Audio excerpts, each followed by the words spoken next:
Shalom, queridos. Hoje é capítulo 12 e 13.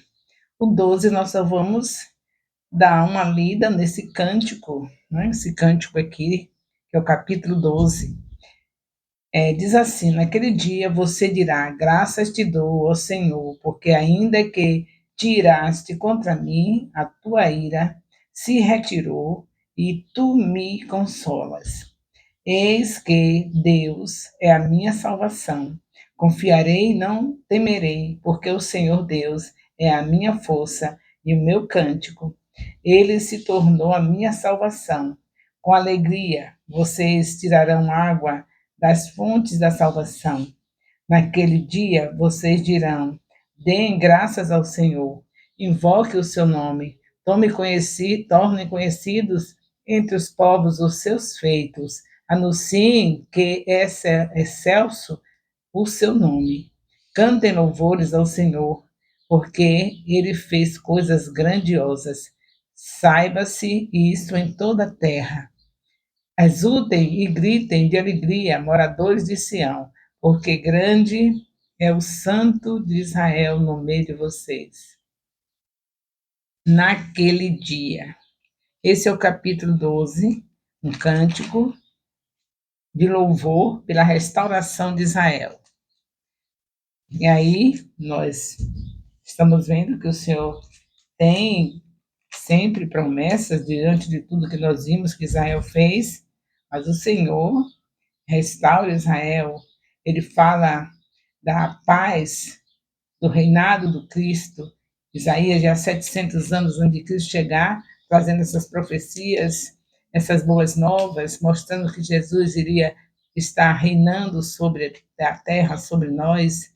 E tudo isso faz com que haja esse cântico no capítulo 12, que está sendo lido e que deve ser até colocado uma melodia. Você que é um levita, se esforce para fazer isso, cantar a própria palavra de Deus, isso é maravilhoso. A palavra de Deus não volta vazia, imagine cantada. Bem, agora vamos para o capítulo 13. É um capítulo pequeno, 12, por isso que eu juntei com 13, porque o discipulado não passa uma hora e o capítulo 12 seria pouco para o horário do discipulado. Isaías, capítulo 13. O Senhor Deus faz uma severa advertência contra a poderosa Babilônia. Ele pronuncia uma sentença de juízo que é bastante implacável. Precisamos ter em mente que Deus é soberano. Não há nada nem ninguém capaz de impedir seu agir ou impedir sua vontade. Nem mesmo nações, governos, personalidades poderosas são capazes de fugir do seu controle. Louvado seja Deus. Em Isaías 13, versículo 1, podemos perceber que a seção que vai do capítulo 13, versículo 1, até ao capítulo 14, versículo 27, é atribuída a Isaías, filho de Amós. Isso é significativo em vista do fato de que é claramente uma profecia falada antes da queda da queda de Babilônia. Isso é importante para muitos acreditarem em Isaías 40 até o capítulo 60. É importante para que haja crença nesses capítulos 40 a 66. Não poderia ter sido escrito por Isaías, filho de Amós, porque ele não poderia ter profetizado sobre algo ainda futuro. Isso é importante, eu vou repetir, para que muitos acreditam que Isaías de 40 até 66 não poderia ter sido escrito por Isaías, filho de Amós, porque ele não poderia ter profetizado sobre algo ainda futuro. A passagem em Isaías 13, de 1 a 14, Isaías 13, 1 e Isaías 14, 27, mostra que a escrita de Isaías sobre os eventos antes que eles acontecessem era possível.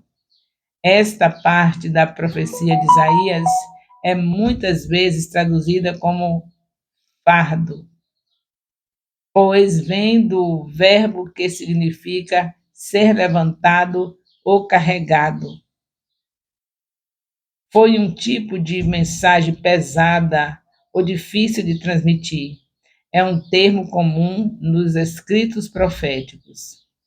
A profecia de Isaías diz respeito à Babilônia e ao fato de que ela merecia a ira de Deus, pois aquela cidade havia sido um ponto de convergência da atividade anti-Deus, ou seja, contra Deus.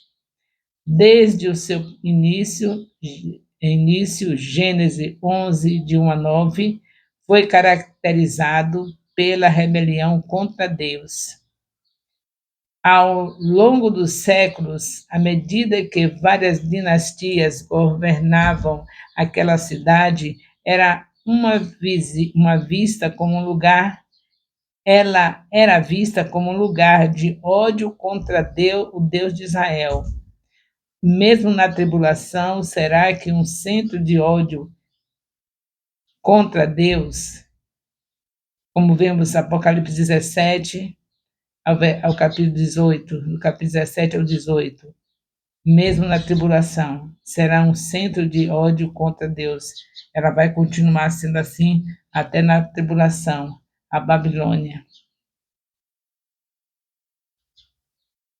Louvado seja Deus. Grande é o nosso Deus.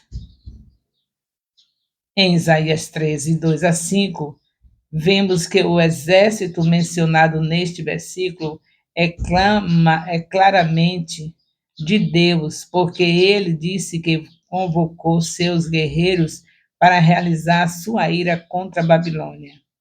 Isto é, eles cumpriram suas ordens. Este exército era uma grande multidão, como um amontoado de nações inteiras, vindo para a guerra.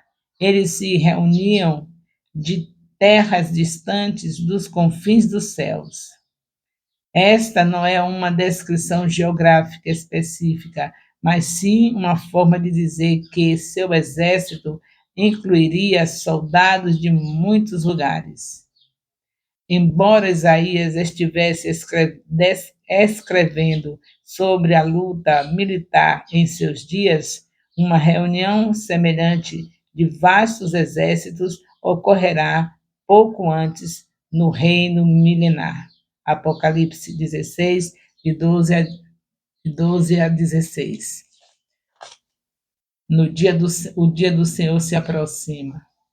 Em Isaías 13, de 6 a 13, podemos perceber que o dia do Senhor se refere ao tempo do julgamento do Senhor sobre o mundo ímpio e libertação de seu povo.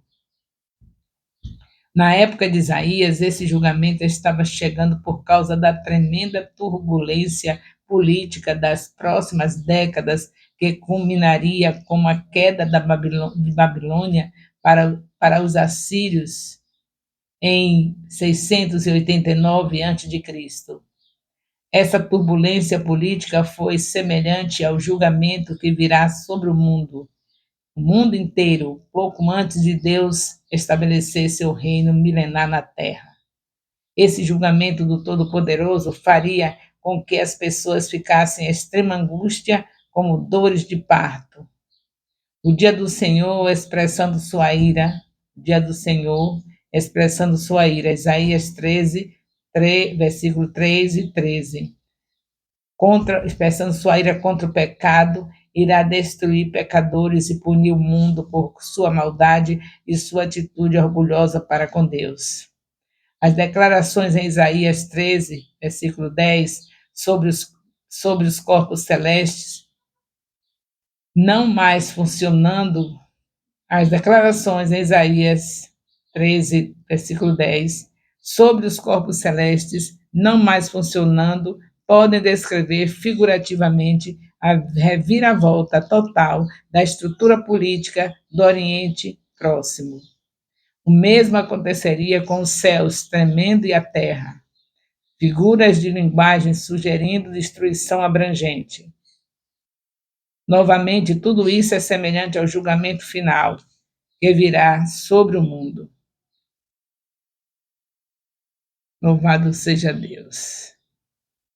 Nosso Deus é bom, nós estamos aqui no capítulo 13 e estamos entendendo tudo quanto acontecerá, tudo que Isaías teve de conhecimento de Deus para deixar escrito para nós em relação à vinda do Messias, em relação ao seu reino milenar. Tudo isso é muito importante. Os profetas da antiga aliança, eles tinham toda essa visão para deixar escrito para nós sabermos. Então, hoje temos a Bíblia pronta, porque Deus chamou homens especiais como profetas, sacerdotes, reis, juízes, todos eles tiveram contribuição para que a Bíblia fosse escrita, para nós sabermos a história de Gênesis a Malaquias, tudo em função de apontar Jesus. Então, é fundamental que nós estejamos estudando a palavra. Se houver alguma coisa que estivesse falando aqui nesse discipulado que não for uma interpretação correta, qualquer um tem direito, porque hoje nós temos toda a facilidade de fazer o curso de teologia dentro da nossa casa. Agora, é preciso saber que tipo de curso, porque eu sei do que eu faço, que esse eu tenho certeza que esse é confiável, a escola Charles Spurgeon. Mas ninguém pode ficar ignorante em relação a isso. O Senhor deixou pessoas que já estudaram mais do que nós, que já têm mais conhecimento do que a palavra está dizendo, porque aqui foi escrito em hebraico. Não é fácil para a gente transferir para a nossa língua, mas não é fácil para a gente interpretar mesmo assim. É o Espírito Santo e a nossa boa vontade de querer cada vez mais estar próximo de quem sabe mais, daqueles que já estudaram teologia, daqueles que sabem mais do que nós, porque sabemos que pessoas que amam a palavra não se conformam, elas querem saber os detalhes, e Deus deu sabedoria ao homem para isso. Então, vamos continuar, estamos no caminho certo, não tem como a gente fazer as pessoas acreditar em Jesus só porque a gente sabe um versículo da Bíblia dizendo: Jesus é o caminho, a verdade e a vida, e ninguém vai ao Pai senão por mim. Isso é importante a pessoa saber, mas a pessoa tem que saber a história desse Jesus maravilhoso que foi prometido lá em Gênesis capítulo 3, versículo 15, e que toda essa trajetória de Gênesis até Malaquias foram de homens que confiaram nessa promessa. Todos esses que estão como exemplo para nós, como referencial de Gênesis até Malaquias, é porque eles confiaram na promessa. E todos aqueles que, a partir de Mateus até o dia de hoje, estão salvos, é porque acreditaram que a promessa se cumpriu, confiaram que Jesus já veio e que hoje está à destra do Pai, esperando o momento de descer e vir buscar a sua igreja. Louvado seja Deus. Vocês estão lembrados do nome que deve colocar no comentário do seu discipulador? Tem discipulador que ainda não apareceu o nome no ministério, é como se fosse você que faz o seu discipulador ser registrado como alguém que está realmente atuando como discipulador. Quando você põe o nome ali no comentário, no vídeo, no YouTube, meu discipulador, ou eu sou discípula de fulano de tal, ou meu discipulador é fulano de tal, você escolhe. Ou dizer eu sou discípula de fulano de tal, ou dizer meu discipulador é fulano de tal. Só isso que você vai colocar. Eu não quero que você coloque o que você aprendeu. O que você aprendeu, você responde no questionário que você recebe junto com o link todo domingo, porque eu entrego para os discipuladores no sábado, no domingo, na segunda, já para estar o questionário pronto, e quando você for para o discipulado, o dia que o seu discipulado acontece, você já chegar com tudo pronto, e a essa altura enviar o questionário respondido para mim, ou através da sua discipuladora, ou você mesmo diretamente enviando para o meu privado. Prosseguindo com tudo organizado, tudo certinho, como está sendo orientado, nós veremos os melhores anos do Ministério Apostólico Internacional Filho de Jerusalém. Tenho certeza que a palavra não falha. A palavra é viva e eficaz. e nós estamos amando a palavra, somos amantes da palavra, mergulhados na palavra, então prosperidade para nós é algo que ficará visível diante de todos. Todos verão a nossa prosperidade, famílias restauradas, os netos não morrendo mais antes dos avós, os filhos não morrendo antes dos pais, vai ser algo tremendo nas nossas vidas. Isso não é só na nossa família, nós iremos trazer famílias ao Senhor Jesus e também mudarão a sua história através desse discipulado. O amor de Deus, nosso Pai, a graça salvadora do nosso Senhor Jesus Cristo, a comunhão do Espírito Santo, seja com todos os discipuladores e discípulos do Ministério Apostólico Internacional, Filho de Jerusalém, desde agora e para sempre. Amém. Louvado seja